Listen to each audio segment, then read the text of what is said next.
Mesdames, Messieurs, bonsoir et bienvenue sur Gabon News pour cette nouvelle édition d'information au sommaire ce soir. C'est une pluie violente qui s'est abattue ce matin sur la capitale gabonaise et qui a provoqué une grande montée des eaux dans certaines artères de Libreville, notamment à Petit Paris. Une jeune fille aurait glissé d'une buse et a été emportée par les eaux. Plus de détails dans ce journal. La bande dessinée, communément appelée BD, est une forme d'expression artistique de plus en plus appréciée dans l'univers médiatique. Un jeune Gabonais qui vient de mettre à disposition des lecteurs deux œuvres qui ne manquent pas d'humour.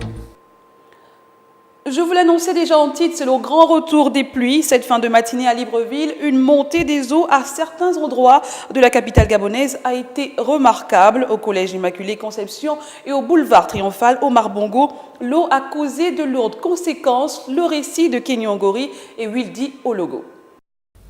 Revoilà la saison de pluie avec ses nombreuses conséquences. Ce matin, la capitale gabonaise a connu une montée fulgurante des eaux à certains endroits. Sur le boulevard du bord de mer et ses environs, véhicules et piétons se sont par moments retrouvés les pieds dans l'eau, provoquée par cette pluie qui va certainement faire de nombreux dégâts pendant son passage. Au collège Immaculée Conception de Libreville, où la montée des eaux de la rivière Joxtan, cet établissement n'a pas facilité la tâche aux élèves. Ils étaient prisonniers et ne pouvant ni rentrer ni sortir sans avoir les pieds dans l'eau. C'est aussi le cas du boulevard Triomphal Omar Bongo, plus précisément la ruelle qui sépare l'hôtel de ville et le Sénat, où les véhicules se sont retrouvés immergés par l'eau suite à cette grande pluie.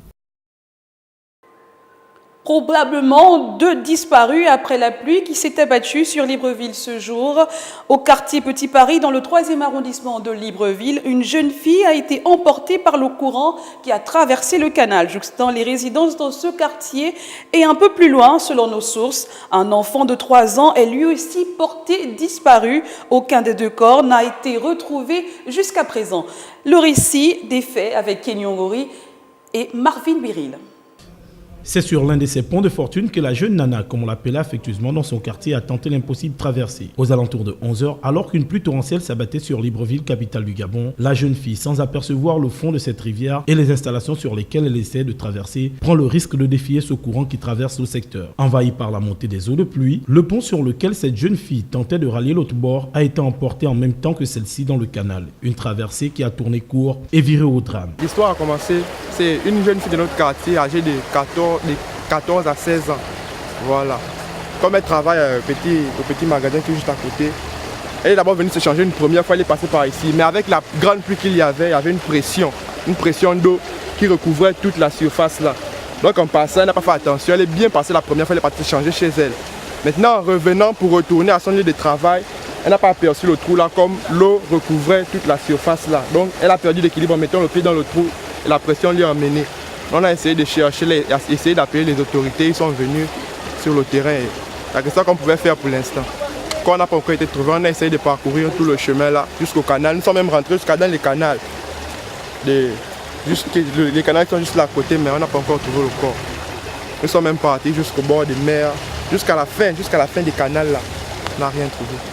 Jusqu'en fin de journée, le corps de la jeune fille âgée de 14 ans à peu près n'a toujours pas été retrouvé et selon certaines sources, un gamin de 3 ans aurait lui aussi été victime de cette pluie dans un quartier environnant. Cette averse aurait vraisemblablement endeuillé 2 familles.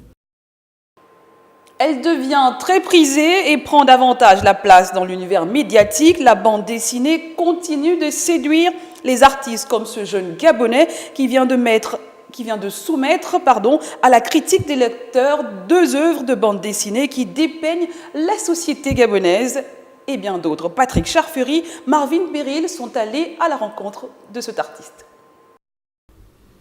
Elle est souvent désignée comme le 9e art et constituant un domaine bien assis de la presse. La bande dessinée s'installe progressivement dans les mœurs au Gabon. Cette expression artistique, articulée en séquences narratives et le plus souvent accompagnée de textes, intéresse davantage des jeunes Gabonais qui y trouvent un moyen de sensibilisation, d'information, de divertissement ou simplement d'évasion. Jeff Ikapi s'inscrit dans cette lancée et vient de rendre matériel une portion de son univers créatif à travers 2 bandes dessinées. Simplement, n'est autre qu'une bande dessinée qui raconte le quotidien d'un Gabonais lambda. Et la particularité de ce personnage-là, c'est que sa profession, c'est d'être personnage de bande dessinée. Dans un style libre et dans une langue accessible au plus grand nombre, ses œuvres évoquent des questions d'actualité, de l'abus d'autorité à l'insalubrité en passant par des questions politiques. Bref, l'artiste transporte le lecteur dans un univers connu et en perpétuelle construction. Sans jugement, il se contente d'exposer les inconduites sociales. Et ensuite, nous avons le croqueur croquet, qui est, en fait une ode à la liberté d'expression. C'est une histoire qui raconte le conflit entre un caricaturiste et sa victime, Ante Griff, qui n'est autre qu'un ministre, le ministre Gimboko. J'ai entendu dire que certains, à l'époque, il y a longtemps de cela, ont été persécutés par des hommes politiques, bon, je ne sais pas, mais c'est rarement. En fait, on va dire qu'au Gabon, il y a une liberté d'expression entre griffes. Les attentats à Charlie Hebdo et la presse libre, Jeff nous en dit un mot. Fruit de la coopération entre le Gabon et le groupe Samsung, un nouveau concept appelé Gabon Village Numérique a été inauguré ce mardi 10 février dans une salle de l'amitié d'Agongé, un nouveau dispositif connecté qui contribue à l'objectif numéro 3 du pacte social initié par le chef de l'État Ali Bongo Ondimba. C'est un reportage de Justin Bétégué.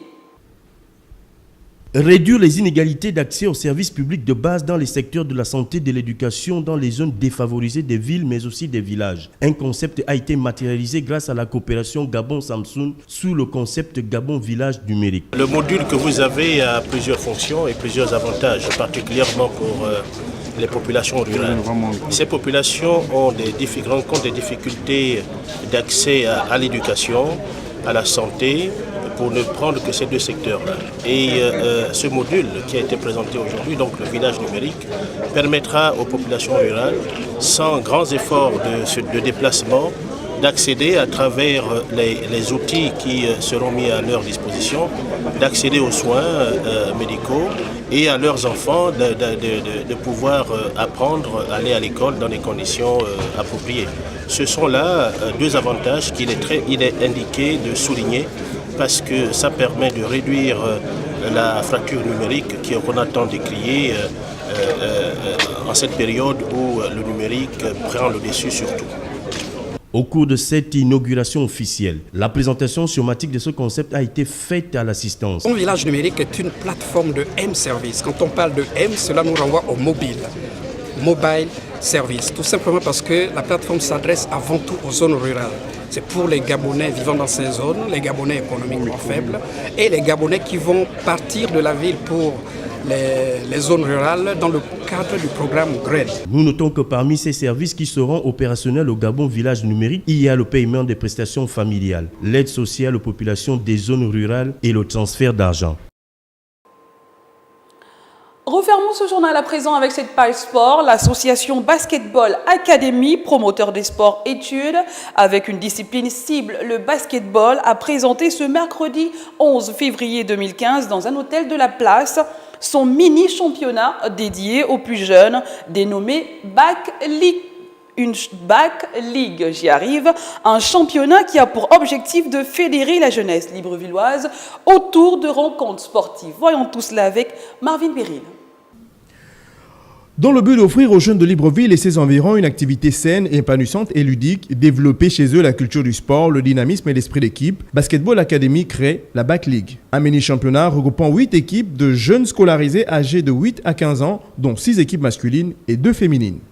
La Bac League, c'est donc un championnat, mini-championnat, une caravane de sport, une caravane de basketball pour les jeunes de 8 à 15 ans qui ont besoin de beaucoup pratiquer. Ils sont